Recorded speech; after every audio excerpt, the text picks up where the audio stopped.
Hi everyone. In today's video, we're going to see about the top 5 Git repos in order to become an expert in AI and ML. So, if you're someone who's seeking a job as a fresher or looking for any opportunity for your career growth or even for a hike, that's absolutely fine.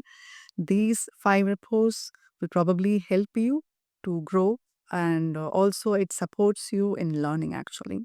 Even you can find these in Perplexity. Just ask it to give like top 5 or top 10. But you have to read all those content. Instead of that, you can just watch this video for 5 minutes and get to know things. And also, I post those links in description. Don't go into that immediately. Just watch the video, please. Okay. Let's get started without getting any delay. Okay. So if you're seeing this, the first one is oh, okay. So if you're someone who's just wanted to know about deep learning or starting something to deep learning, because we have right like ML deep learning and NLP. So this page has the entire link to go through, and you can just actually find all the links for courses, any certifications that you wanted to do.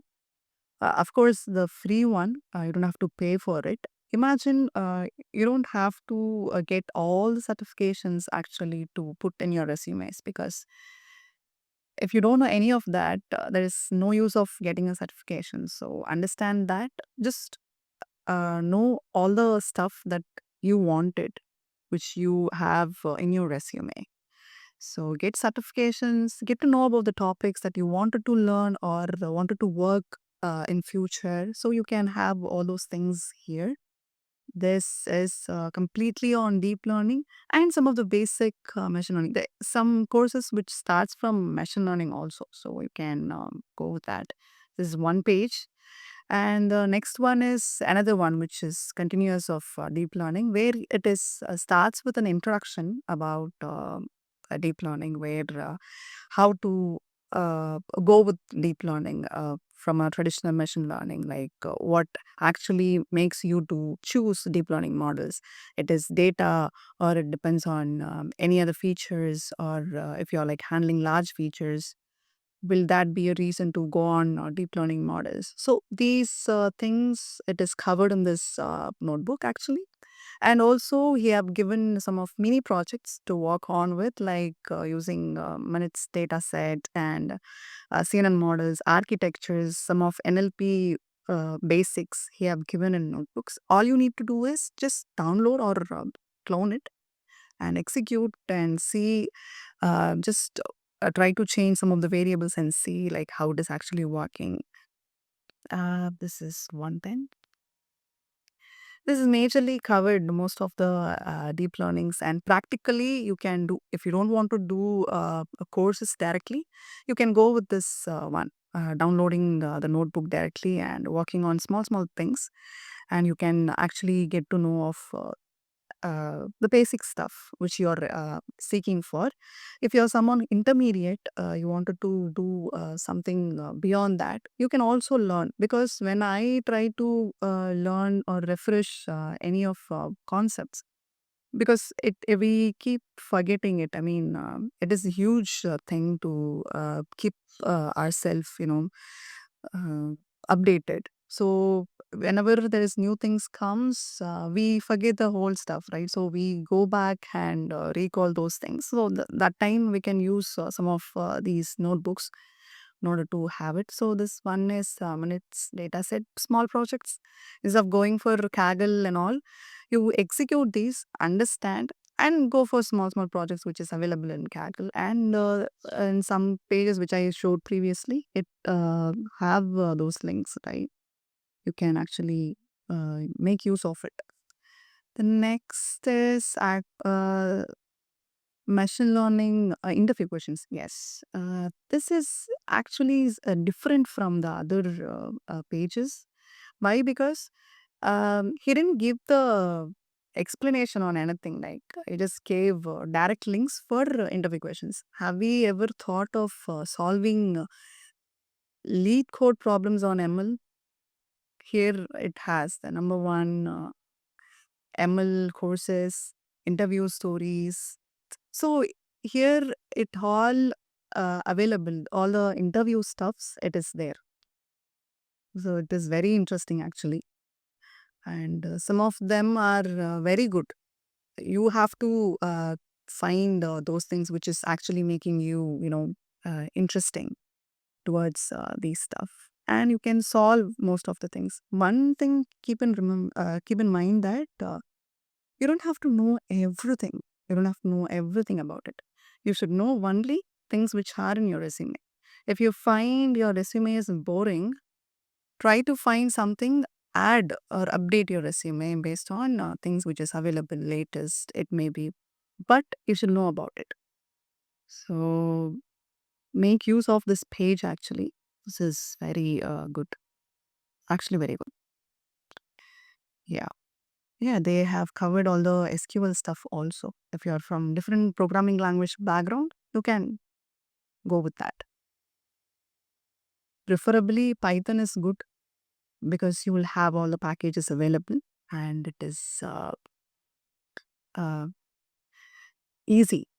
That's what I meant. We don't have to focus on coding and stuff like logic and machine learning. Yeah, that's why. Keep it simple. Okay, next one is, oh yes, 100 days of ML coding. I never thought of solving problems in ML, but here is the scenario where if you are given a data set in an interview, are you familiar in dissecting it? Will you be able to build a MLOps for it or arrange a pipeline for it?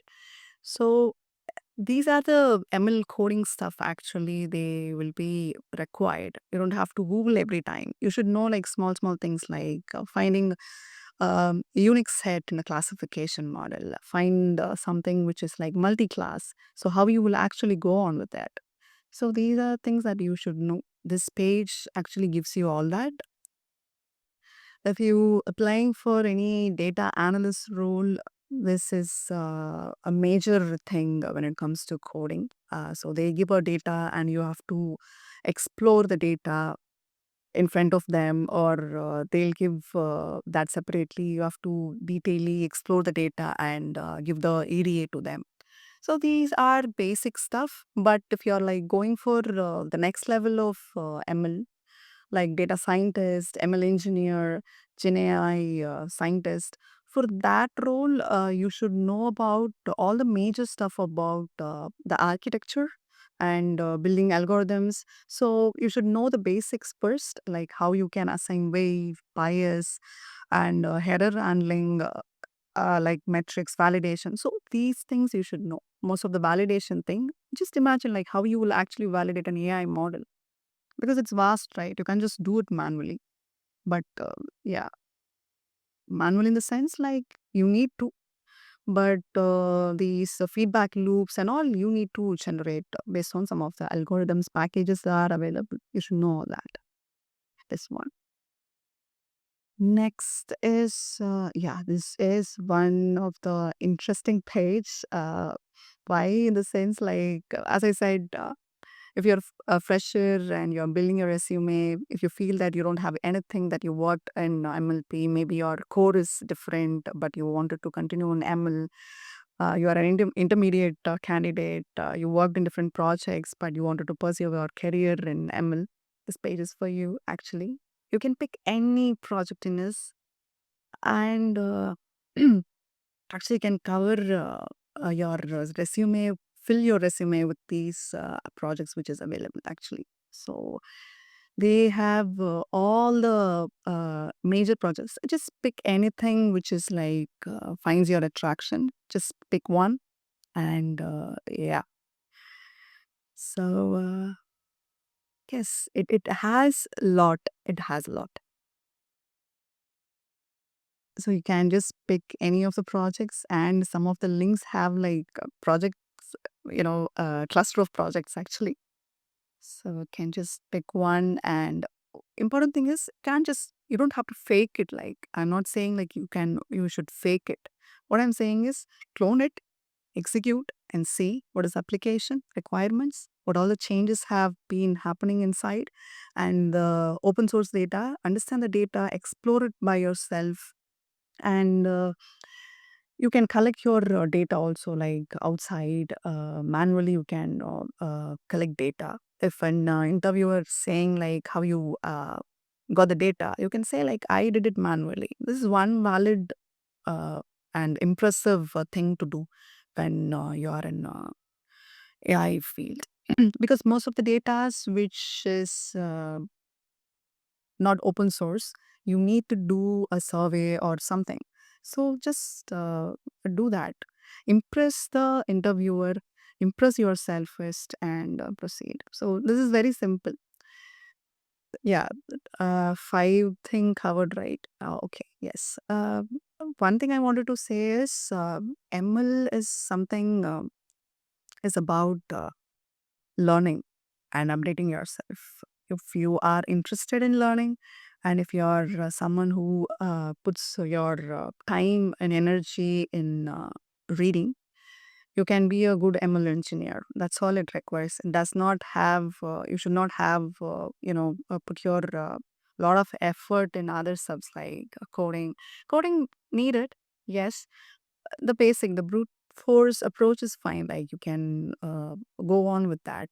Uh, Data structure, solving problems. Yes, the critical thinking is important, but majorly just love the field actually. When you're like getting into AI, just understand and do things.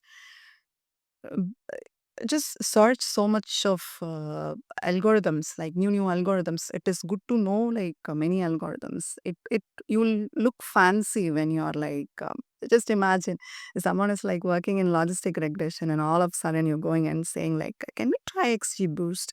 So it is that. And with your resume very well, um, what all the things which you're putting in your resume, that should be there in your brain. You don't have to be a Elon Musk or Steve Jobs for this. Just be you, and you'll get one actually. So this field is evolving. I know there are like a lot of people are trying. So keep that in mind. It is a race, and if you want to be the one, all you need to do is consistent, like every day, 2 hours or 1 hour. Or if you're like driving or traveling, just listen to a podcast or something. That helps. That's all I can say. Yeah, I don't have anything else. Yeah, just share this video if you know someone who's looking for a job or something. Just share this video with them. It may help. It will definitely help actually. Yeah, should do. Please share, like. Okay, thanks for watching. That's about today.